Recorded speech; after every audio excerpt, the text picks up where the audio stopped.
नमस्ते, वंदे मातरम, सुस्वागतम। हर किसी के पास आध्यात्मिक दीक्षा के लिए मत चले जाओ। हर किसी के पास आध्यात्मिक दीक्षा के लिए मत चले जाओ।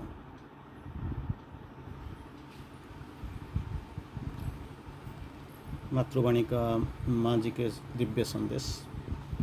एक्चुअली हम क्या करते हैं, दुकान तो दिया हुआ है, सजाया हुआ है, लोग जाते हैं, कुछ खरीद के ले आते हैं। किसी को मालूम नहीं है ब्रांड क्या है, आईएसओ क्या है, चीज़ क्या है, ये सब कुछ मालूम नहीं है। वो जाके मांग लेते हैं, कुछ दे दो, वो जो भी देते हैं वो लेके आप आ जाते हैं। पैसा दे के आते हो। खरीदने का मकसद क्या है? पहले तो मैं नहीं जानता हूँ वो ब्रांडेड क्या है, आईएसओ क्या है, ब्रांडेड कैसा होता है, कंपनी कैसे हुई, ये सब कुछ मालूम नहीं होता है।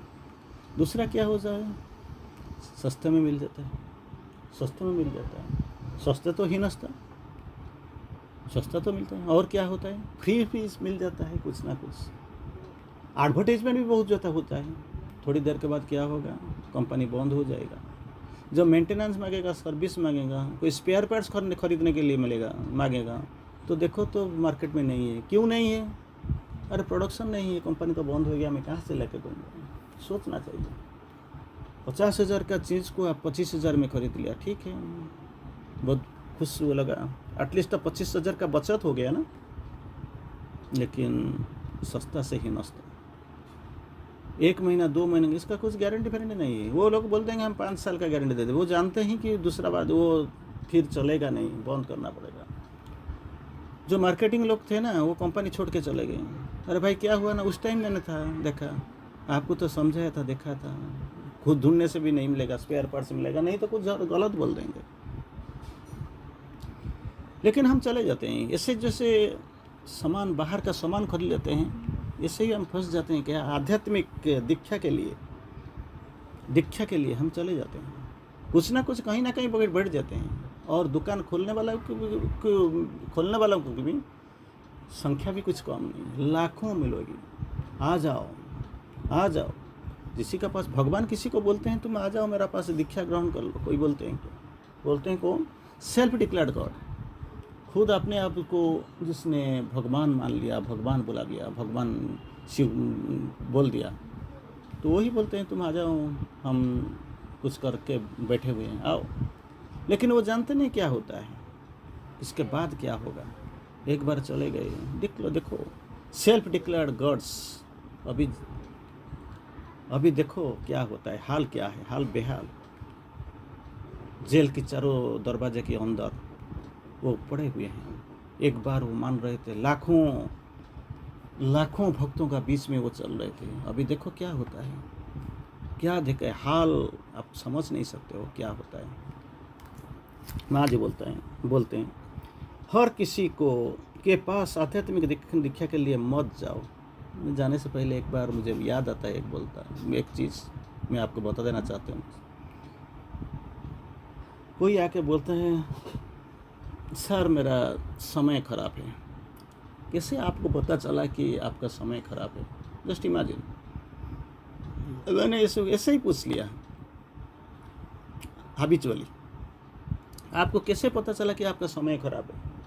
मैं किसी बाबा के पास में गया था, वो बोला तुम्हारा ये है, वो है, वास्तु दोष है तुम्हारा घर में, इसको तोड़ना पड़ेगा, फोड़ना पड़ेगा, ये करना पड़ेगा, वो करना पड़ेगा।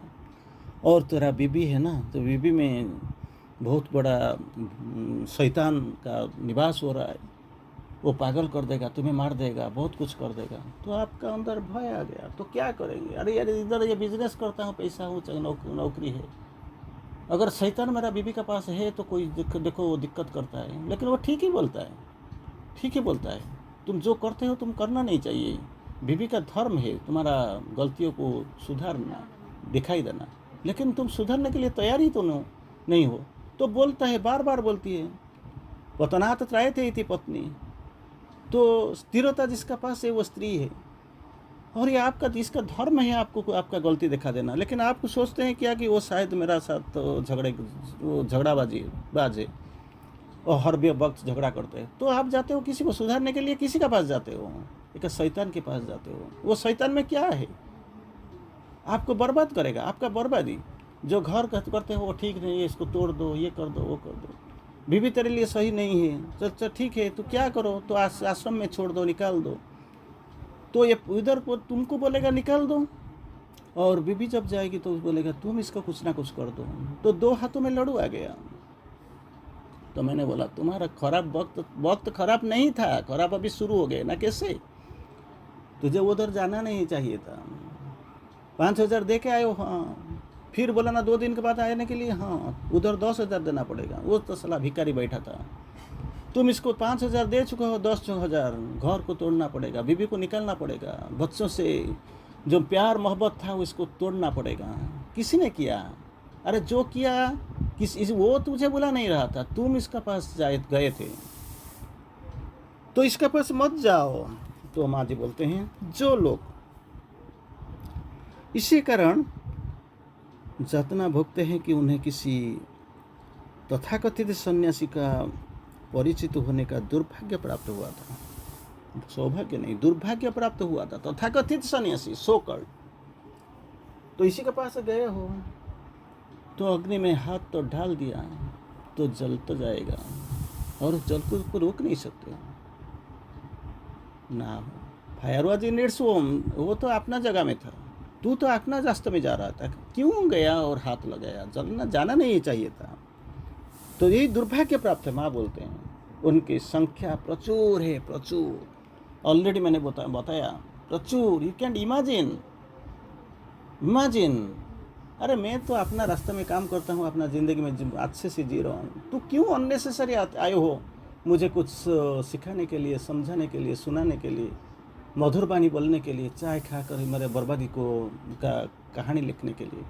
कोई ज़रूरत नहीं। तू अपने रास्ते में जा, मैं अपना रास्ते में जाऊँ। लेकिन होगा ही नहीं। शैतान का सवार प्रचुर संख्या। माँ जी बोलते हैं they are maximum in number, जो तुझे डराने के लिए यही बात नहीं कह रही हूँ।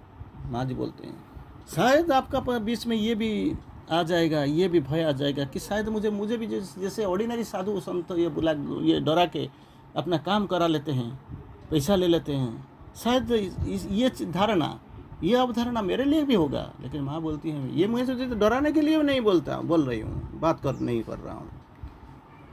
तो क्योंकि तुम यह सुरक्षित हो। With me, with the divine life is bliss, without the divine life is painful illusion. लेकिन वो डिवाइन को जानेंगे कैसे? भगवान जिसका पास आप, जब तक आपका पास है आपका जीवन में आनंद और सुख है। जब भगवान नहीं है तो क्या होगा? मायावाद में भर जाएगा, जंत्रणा जर्जरित हो जाएगा। अब गए तो बोलते हैं क्या करो? तुम यह सुरक्षित हो, जहाँ पे हो इस आश्रम में सुरक्षित हो। बल्कि इसलिए ये एक तथ्य है, दिस इज अ फैक्ट। जो गए हैं वो बर्बाद हो चुके हैं, और बर्बाद हो के ही जब आते हैं तो इसका पास कोई बचेगा ही नहीं। वो तो जा चुका होगा, लूट के बाद वो वापस चला गया होगा। क्या वापस करेगा? पैसा तो ले लिया, इज्जत भी ले लिया, अपना प्रेम को ले लिया, मानसिक स्थिरता को ले लिया, आनंद को ले लिया, और क्या है तुम्हारा पास? This is a fact. दीक्षा प्राप्त करने के समय जो लोग प्राण जगत की किसी शक्ति का प्रस्ताव ग्रहण कर लेते हैं तो बहुत अधिक खतरनाक है। Vital gods, vital deities, vital beings, जिसी का पास वो ग्रहण कर लेते हैं वो तो बहुत खतरनाक है। यू कैंट इमेजिन कितना खतरनाक हो सकते हैं। आपको mesmerized, you have been mesmerized, you have been lost, you have been damaged, destroyed। खत्म हो ही गया, आपको मालूम नहीं है। खतरनाक है। सर्वदा ऐसी बात नहीं होती, परंतु अधिकतर समय ऐसे कुछ होता है। कभी कभी आप बच जाते हो, लेकिन maximum most of the times you are suppose to lose. आपको हारना जरूरी है, क्योंकि आपका पास जो तो नहीं जानते हैं वो फंस जाते हैं। जिसका भी वो लोगों का बात छोड़िए, लेकिन आपको सब कुछ मालूम होते हुए भी आप फंसने जा रहे हो तो क्या होगा? It is a most dangerous, जिसको माँ बोलते हैं सबसे ज़्यादा खतरनाक चीज़ है। और जानते हुए भी, सुनते हुए भी, आपका पास सेफ्टी, सिक्योरिटी, सुरक्षा का कवच रहते हुए भी आप फंसने जा रहे हो तो क्या होगा? कारण इसी जगत में सच्चाई इतना दुर्लभ गुण है। सच सब कुछ मिल जाता है लेकिन सच्चाई नहीं मिलता। दुर्लभ गुण ना बोलता, सब कुछ मिल जाएगा लेकिन सच्चाई नहीं मिलेगा। अगर सच्चाई होगा तो आपके पास जरूर आप कुछ ना कुछ मिलेंगे और जीवन, एटलीस्ट जीवन में तो इतना बुरी हाल आपका नहीं होगा। लेकिन सच्चाई एक दुर्लभ गुण है कि यदि कोई इसे देखते हो तो इसकी सामने आदर के साथ सिर झुका देना चाहिए। सच्चाई एक दुर्लभ गुण है। अगर किसी के पास आप सच्चाई देखते हो तो आदर के साथ सर झुका देना चाहिए, सिर झुका देना चाहिए, क्योंकि it is really really really it is a virtuous quality. सच्चाई जिसे हम सच्चाई कहते हैं, अर्थात ट्रूथफुलनेस जिसे को हम सच्चाई कहते हैं, इसका संज्ञा क्या है? न जो हम देखते हैं वही सत्य, कभी नहीं सत्य होता, कभी नहीं सत्य है। जिसे हम जानते हैं वो सत्य है, वो भी सत्य नहीं। जिसे को हम पढ़ा है वो सत्य है नहीं है। हर वक्त हर दिन कुछ ना कुछ प्रिंसिपल चेंज होते रहते हैं। ये किताब में जो पढ़ते हो, नेक्स्ट क्लास में जो किताब पढ़ोगे तो समथिंग एल्स। जिसी के कारण आपको नोबेल प्राइज़ मिला केमिस्ट्री में, फिजिक्स में, जब नेक्स्ट स्टेप 1-2 साल के बाद नोबेल प्राइज़ का जो अनाउंसमेंट होगा तो देखो तो 2-3 कदम सामने जाने वाला इसी को और एक बार नोबेल प्राइज़ मिला सेम तथ्य के ऊपर, जो पुराना तथ्य पुराना हो गया। तो सच्चाई जो दिखाई पड़ता है वो नहीं है, यही नहीं दिखा है पड़ा। जो देखते हैं, जो सोचते हैं, जो समझते हैं वो सत्य नहीं होता है। जैसे पार्शियल ट्रूथ। गाड़ी चला के जाते हो, गर्मी के मौसम, रास्ता के ऊपर आपको लगता है जैसे पानी का स्रोत चल रहा है। जब निकट आ जाते हो देखते हो इसका कोई स्थिति ही नहीं है, कहाँ पे कैसे हुआ। जो दिखाई पड़ते हैं वही नहीं है। जिसको आप सोचते हो यही है, ये सब कुछ, ये मैं इसको भगवान मानते हो, देखो अभी देखो क्या होता है। जेल की अंदर वो सड़ रहे हैं। एक बार देखो क्या नहीं था, हजारों भक्तों की मिल जो सामने मेल में वो क्या कुछ नहीं बोल रहे थे। अभी खुद को बचा नहीं पाते तो आपको कैसे बचाएंगे? अर्थात पूर्ण ईमानदारी और पारदर्शिता, अर्थात पूर्ण ईमानदारी और पारदर्शिता, अर्थात कहीं कोई चीज़ ऐसी नहीं होनी चाहिए जो झूठा दिखा करता है, कुछ दिखाई पड़ता है। सच्चाई को समझने के लिए, जानने के लिए, पाने के लिए हम झूठा का साथ दे देते हैं, इसको स्वीकार कर लेते हैं। दैट इज मोस्ट खतरनाक, डेंजरस थिंग। और झूठा दावा भी करते हो, अपने को छिपाने अथवा जो कुछ ये नहीं है उसे को स्वीकृत होना चाहते हो, किसी का स्थिति ही जो नहीं है। He has mesmerized you and you have been mesmerized. आपको तो वो फंसा दिया और आप फंस गए, और फंसने के लिए तो गए थे। तो अभी भी समय है, स्टिल टाइम इज देयर। सोचना चाहिए, चिंतन करना चाहिए, विश्लेषण करना चाहिए और भगवान को जानना चाहिए, सच्चाई का उपलब्धि करना चाहिए। आपका मंगल होगा और दुनिया का भी। वंदे मातरम।